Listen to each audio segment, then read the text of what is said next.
Saya pernah ngobrol dengan seorang teman yang berprofesi sebagai dokter. Dia bercerita betapa dak-dikdukdernya para tenaga medis yang sekarang bekerja di rumah sakit. Mereka semua dalam kondisi tertekan, cemas, dan stres. Kenapa? Karena pasien-pasiennya, baik yang positif COVID-19 maupun PDP, jumlahnya semakin banyak dari hari ke hari.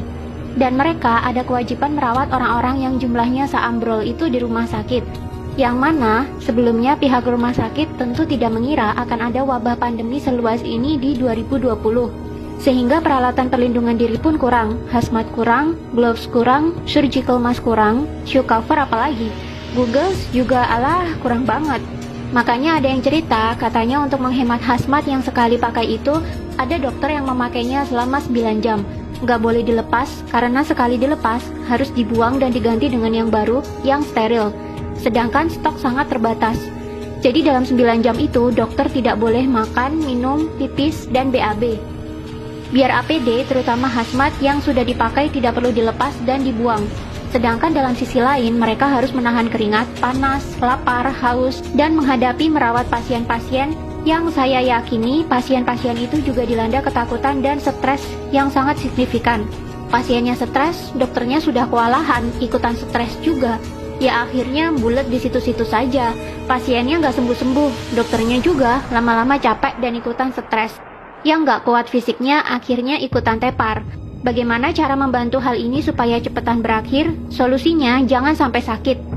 Saya di awal sudah sangat tidak setuju dengan masifnya media-media mainstream yang bolak-balik memberitakan angka penderita COVID-19 setiap saat. Memberitakan jumlah korban meninggal, memberitakan korban meninggal yang jenazahnya ditolak, memberitakan warga dan tenaga medis yang diusir dari kampung atau kompleks akibat COVID-19, dan masih banyak lagi.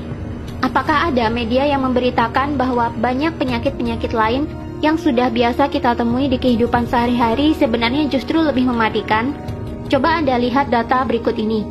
Penyakit kanker setiap tahunnya membunuh 8,9 juta jiwa.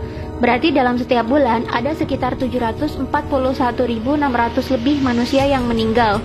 COVID-19 sejak jadi pandemi hingga April 27, 2020 membunuh hanya 198.842 jiwa saja. Silakan Anda cek sendiri di situs resmi WHO. Padahal, COVID-19 baru jadi pandemi dimulai sejak Januari 2020. Katakanlah sudah ada 3 bulan sampai sekarang, maka COVID-19 baru membunuh 66.000 orang setiap bulannya.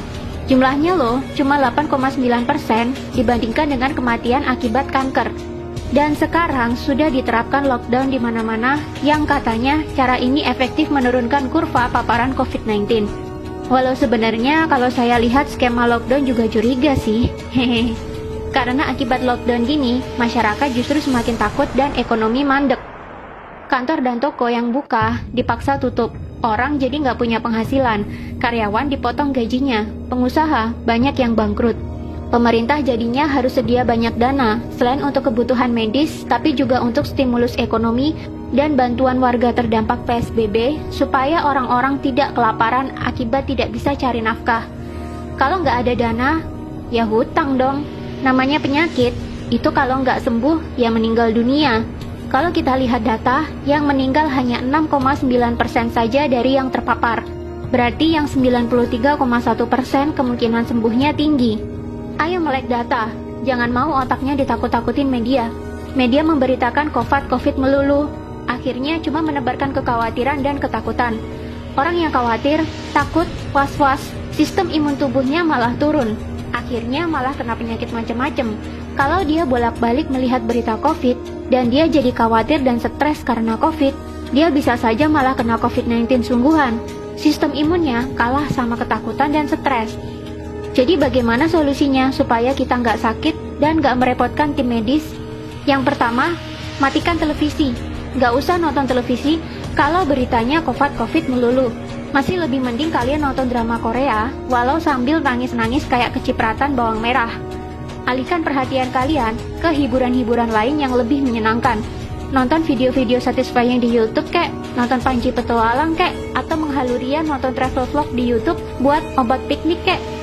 Yang kedua, selalu berpikirlah untuk happy. Happy is the key. Harus bahagia. Berkomunikasilah dengan orang-orang yang positif. Tontonlah acara humor, bermainlah dengan kucing kesayangan, bermainlah dengan anak kalian yang masih unyu-unyu, pacaranlah dengan istri. Romantis-romantisan sama istri bisa bikin hormon kebahagiaan naik loh. Sistem imun juga ikutan naik. Yang ketiga, berpikirlah bahwa kalian selalu sehat. Jangan izinkan pikiran takut sakit sedetik pun mampir di otak. Ganti doa kalian yang semula, ya Allah, jauhkan kami dari wabah ini, dengan, ya Allah, sehatkanlah fisik dan mental kami, supaya kami selalu happy dan bugar. Ingat ya, kata-kata yang sering keluar dari mulut, walaupun doa sekalipun, bisa masuk pikiran bawah sadar. Walaupun ada kata tidak atau jangan di depannya, tetap itu adalah kata-kata negatif. Kata-kata negatif ya negatif. Masuk ke otaknya jadi negatif. Jadinya tubuh dan lingkungannya meresponnya juga negatif. Misalkan kalian doa, ya Allah, jangan ada virus di rumah saya. Malah virusnya datang beneran.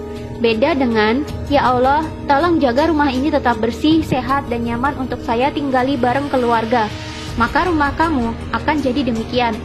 Selalu ucapkan kata-kata positif dan buang kata-kata negatif. Keempat, rutinlah olahraga.